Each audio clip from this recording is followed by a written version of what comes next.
बिस्मिल्लाहिर्रहमानिर्रहीम। अस्सलाम वालेकुम स्टूडेंट। आज से हम अपना 15 चैप्टर होम्योस्टेसिस जो है वो स्टार्ट करेंगे।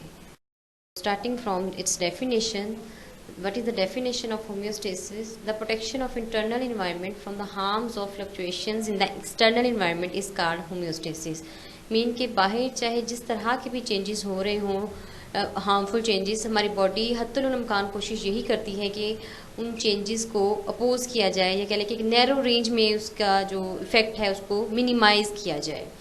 तो ये सेंट्रल रिक्वायरमेंट है हमारे बॉडी फंक्शंस की। डिफरेंट बॉडी फंक्शंस के लिए ज़रूरी है कि बॉडी में जो डिफरेंट कंसनट्रेशंस हैं चीज़ों की वो नैरो रेंज में रहें। इसके अलावा it enables organism to survive in changing in conditions. Like जैसे हम सर्दियों में भी रहते हैं, हम गर्मियों में भी रहते हैं, बट हमारा बॉडी टेम्परेचर है तो वो एक नैरो रेंज में ही रहता है नॉर्मल हालत में।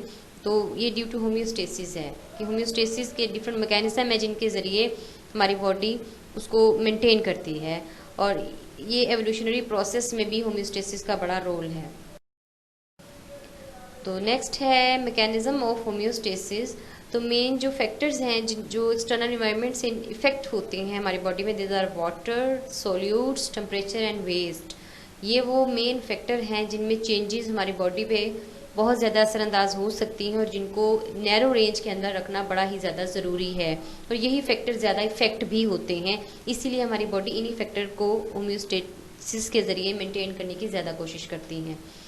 तो 3 मैकेनिज्म्स हैं on the basis of these factors.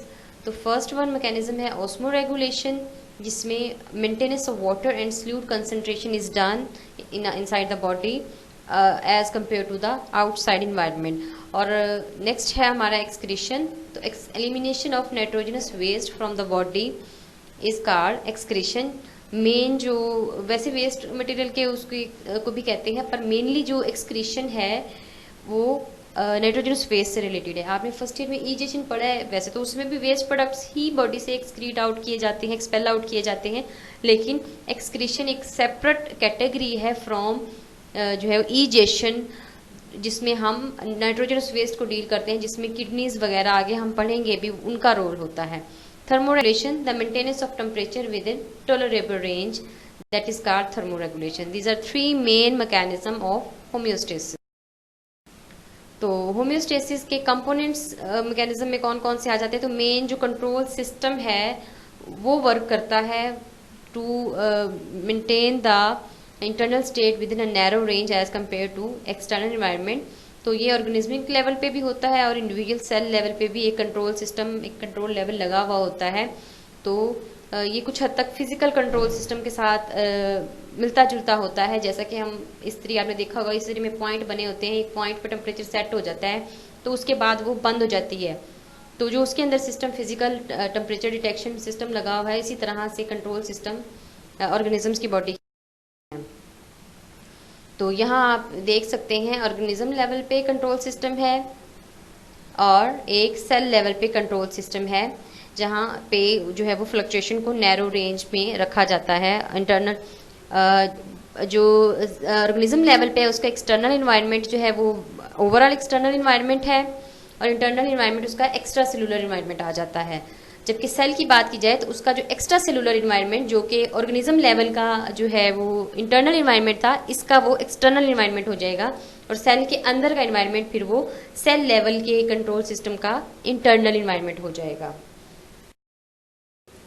तो डिफरेंसेस हैं या कह लें सिमिलरिटीज़ भी हैं फिजिकल। इनका कंपैरिजन अगर देखा जाए तो फिजिकल कंट्रोल सिस्टम जो फिजिकली यूज़ होता है चीज़ों के अंदर, और लिविंग जो बॉडीज़ के अंदर यूज़ होता है, दोनों के 3 कंपोनेंट्स हैं। जस्ट नेम्स का थोड़ा डिफरेंस है, वर्किंग ऑलमोस्ट सिमिलर है। फिजिकल में सेंसर होता है जो टेम्परेचर को सेंस करता है और फिर सिग्नल भेजता है to the control centre. Control centre फिर सिग्नल भेजता है स्विच को, या कह लें कि उसके अकॉर्डिंग वो एक्शन लेता है और स्विच को ऑन ऑफ किया जाता है। आपने नोट किया होगा फ्रिज जब आप सेट कर देते हैं एक टेम्परेचर पे तो वो खुद ही जब उस पे पहुंच जाता है, टेम्परेचर मेंटेन हो जाता है, वो बंद हो जाता है। एसी के अंदर भी इसी तरह का होता है, इस्त्री के अंदर भी इसी तरह से जो है वो ऑन ऑफ मैकेनिज्म होता है। बॉडी की अगर बात की जाए तो बॉडी में सेंसर की जगह जो है वो रिसेप्टर्स होते हैं। आपने पहले 10th में भी कुछ हद तक पढ़े हैं, आगे इस बुक में आप पढ़ोगे दोबारा से। रिसेप्टर्स किस तरह के होते हैं बॉडी के ऊपर जो डिटेक्ट करते हैं चेंजेस को। वो कंट्रोल सेंटर मेनली जो हमारे अंदर अगर बात की जाए तो हमारे नर्वस सिस्टम को भेजता है सिग्नल, और वहाँ से सिग्नल फिर इफेक्टर्स को आता है और वो फिर एक्शंस लेते हैं उसी के अकॉर्डिंग। फीडबैक मैकेनिज्म है तो detection of change by the receptor sending signal by control system to effector for a response is called feedback mechanism. होता क्या है कि जो चेंज है, मतलब कह लें कि अभी हम जो रिस्पॉन्स है वो एक फीडबैक मैकेनिज्म है कि चेंज को डिटेक्ट करना है और फिर उसको फीडबैक देना है। वो फीडबैक हम जैसे आप आम कन्वर्सेशन में भी बात करते हैं, फीडबैक वो पॉजिटिव सेंस में भी आप दे सकते हैं, नेगेटिव सेंस में भी। फॉर एग्जांपल किसी ने कोई बात कही है तो आप आपका आगे से जवाब जो है वो मुस्बत भी हो सकता है, आप उसको पॉजिटिव भी ले सकते हैं, you can also take it as a negative. तो इसी तरह से जो फीडबैक मैकेनिज्म है होम्योस्टेसिस के अंदर, उसकी भी 2 टाइप्स हैं। नेगेटिव फीडबैक में क्या होता है, इफेक्टर्स का रिस्पॉन्स जो है वो उसके ऑपोजिट होता है एक्सटर्नल इन्वायरमेंट के चेंज से। और पॉजिटिव के अंदर क्या होता है, सेम सिमिलर होता है toward the change. Like temperature का जो रिस्पॉन्स है ऑपोजिट, बाहर अगर ठंड ज़्यादा है तो आपकी बॉडी हीटिंग मैकेनिज्म को एक्टिवेट करेगी, बाहर जो है वो अगर टेम्परेचर ज़्यादा है तो बॉडी कूलिंग मैकेनिज्म को एक्टिवेट करेगी। पॉजिटिव में क्या होता है, बाहर के लिहाज से, लाइक फॉर एग्जांपल यहाँ पे मैंने एग्जांपल्स लिखी हैं, फीवर एंड ब्लड क्लॉटिंग।